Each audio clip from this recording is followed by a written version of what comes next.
दोस्तों इस वीडियो में हम लोग आज सिंक्रोनस मोटर के बारे में डिटेल में समझने वाले हैं। चलिए स्टार्ट करते हैं। सबसे पहले समझते हैं कि हमारा सिंक्रोनस मोटर होता क्या है। दोस्तों जैसा कि डीसी जनरेटर को डीसी मोटर की तरह चला सकते हैं, उसी प्रकार एसी अल्टरनेटर को भी एसी की तरह चला सकते हैं और उस मोटर को सिंक्रोनस मोटर कहते हैं। यदि दो अल्टरनेटर आपस में समांतर चल रहे हों और एक अल्टरनेटर को दी जाने वाली मैकेनिकल पावर बंद कर दी जाए तो भी वह मशीन चलती रहेगी। उससे मोटर की तरह हम मैकेनिकल पावर ले सकते हैं। यह मोटर जो होती है उसको हम सिंक्रोनस मोटर कहते हैं। दोस्तों होता क्या है कि इस मोटर में जो टार्क में होती है वो स्टेटर में दी जाने वाली एसी सप्लाई और रोटर में डीसी सप्लाई के द्वारा बने मैग्नेटिक फील्ड से कार्य करता है, अपने आप स्टार्ट नहीं होती है। इसमें होता क्या है कि रोटर को अगर हम सिंक्रोनस स्पीड पर चलाएं, यानी कि सिंक्रोनस स्पीड हमारी क्या हुई दोस्तों, NS = 120F/P, इस पर हम चलाएं और ये इस पर चल रही हो तो जो इसके रोटर के पोल भी होंगे वो स्टेटर के पोलों की तरह ही बदलेंगे और जो हमारी मोटर वो चलती रहेगी। तो इसमें क्या होगा कि मोटर अपने आप चालू होने नहीं होती है, लेकिन पहले अगर इसको किसी वायर ढंग से हम लोग स्टार्ट करें और मोटर की चाल जो होगी सिंक्रोनस चाल के लगभग बराबर लाए तो मोटर अपने आप ही चलने लगती है।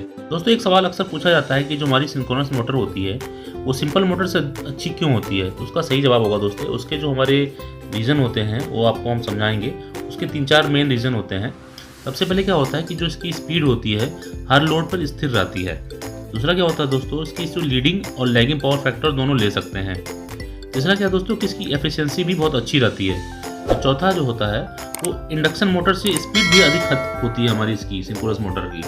दोस्तों अगर हम लोग सिंक्रोनस को स्टार्ट करने की विधियाँ देखें तो उसकी डेफिनेटली हमारे 3 टाइप के जो है सिस्टम होते हैं जिससे हम लोग सिंक्रोनस मोटर को स्टार्ट कर सकते हैं। सबसे पहला होता है दोस्तों डीसी सप्लाई द्वारा।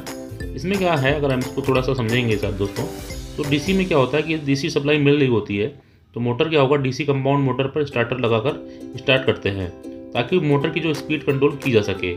अब सिंक्रोनस मोटर अल्टरनेटर की तरह चलेगी और उसका आउटपुट वोल्टेज को जो सप्लाई लाइन से लाइन विधि के द्वारा पैरेलल में चलाते हैं।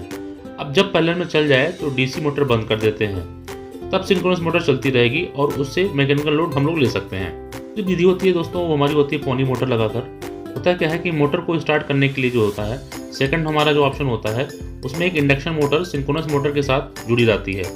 जो हो कपल्ड मोटर होती है उस मोटर को हम पोनी मोटर कहते हैं। यह सिंक्रोनस मोटर से अधिक तेज चलती है, अर्थात क्या होता है कि कम पालों की होती है ताकि सिंक्रोनस मोटर की जो सिंक्रोनस स्पीड तक ला सके।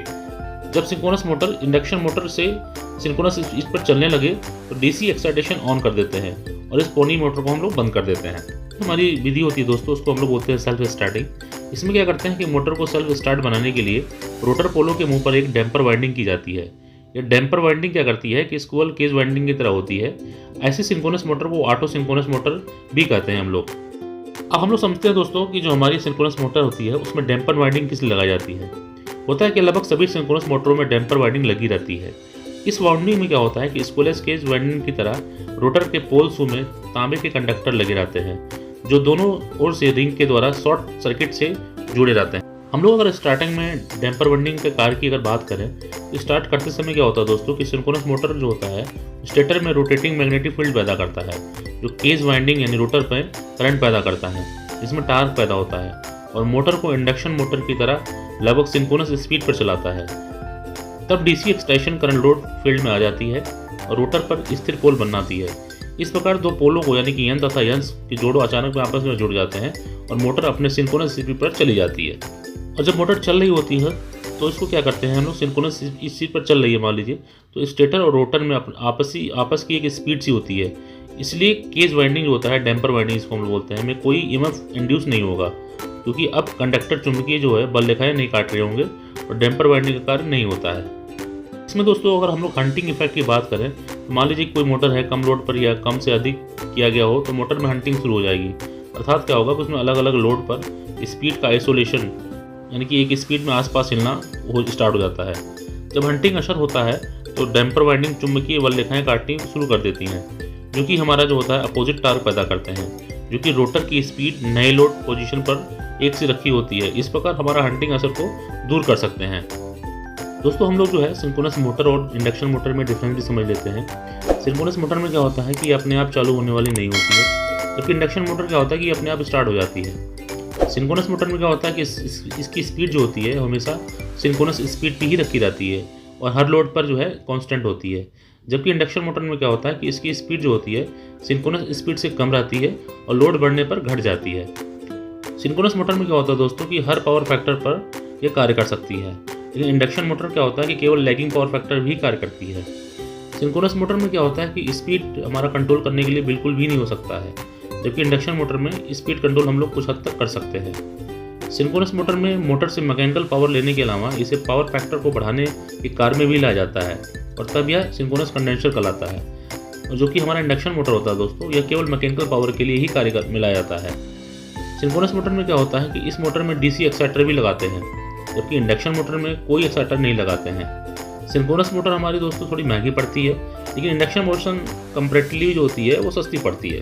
दोस्तों अगर सिंक्रोनस मोटर है बिना डीसी एक्सटेंशन के काम करे तो क्या होगा दोस्तों, यदि स्क्विरल केज इंडक्शन मोटर के रोटर साइलेंट पोल प्रकार के बनाए जाएं और उनको कांस्टेंट अवस्था से हल्के लोड पर स्टार्ट किया जाए तो पोलों में हिस्टैरिसीस प्रभाव होगा और उनको स्थिर चुंबकीय पोल बना देगा और इंडक्शन मोटर की जो चाल होगी दोस्तों वो सिंक्रोनस मोटर की चाल पकड़ लेगी, इस स्पीड पर चलती रहेगी। कुछ छोटी मोटरों में ये पोल जो होते हैं ये चुंबक जो होते हैं परमानेंट मैग्नेट बने होते हैं और ऐसी मोटर जो होती है हाथ से स्टार्ट की जाने वाली हो सकती है। ऐसी मोटरों का पुल आउट कार को जो है तथा पावर फैक्टर कम रहता है, लेकिन छोटे कामों में के लिए बहुत ही उपयोगी रहती हैं। दोस्तों कई बार क्या होता है कि हमारी सिंक्रोनस मोटर स्टार्ट नहीं हो रही होती है, तो उसके कारण क्या हो सकते हैं, तो उसको इस प्रकार हम समझ सकते हैं। उसके कारण जो होते हैं 2-3 मेन कारण हो सकते हैं। एक तो हमारा जो स्टार्टिंग पार्ट्स होगा, स्टार्टर क्या होगा कि सिंक्रोनस स्पीड नहीं पकड़ रहा होगा, तो उसका मेन जो रीज़न होगा उसका लोड अधिक होगा, टर्मिनल पर कम वोल्टेज होगा, या एक्साइटर के खराब होने या ब्रश कॉन्टैक्टर पर खराबी होने के कारण डीसी एक्सट्रैक्शन पूरी नहीं कर पा रहा होगा। तो ऐसी स्टार्टिंग में खराबी साइलेंट पोल मशीनों में अधिक, जबकि सिंक्रोनस इंडक्शन मोटर में होती रहती है। दूसरा जो रीज़न होता है दोस्तों वो अधिक ओवर हीटिंग हो गया है, यानी कि मोटर का जो सिंक्रोनस में ना चलकर सिंक्रोनस स्पीड में गिरकर इंडक्शन मोटर स्पीड पर चलना, यह निम्न कारणों से हो सकता है। या तो फुल लोड से अधिक लोड हो जाना, डीसी एक्सट्रैक्शन में सप्लाई में खराबी हो जाना, या कम टर्मिनल वोल्टेज की तरफ से। दोस्तों ये वीडियो आपको कैसी लगी इसको कमेंट करके जरूर बताइएगा। उस हमारे चैनल को लाइक करें, शेयर करें, सब्सक्राइब करें और आने वाली इस प्रकार की वीडियो को देखने के लिए बेल आइकन का बटन दबाना ना भूलें। नमस्कार दोस्तों, धन्यवाद।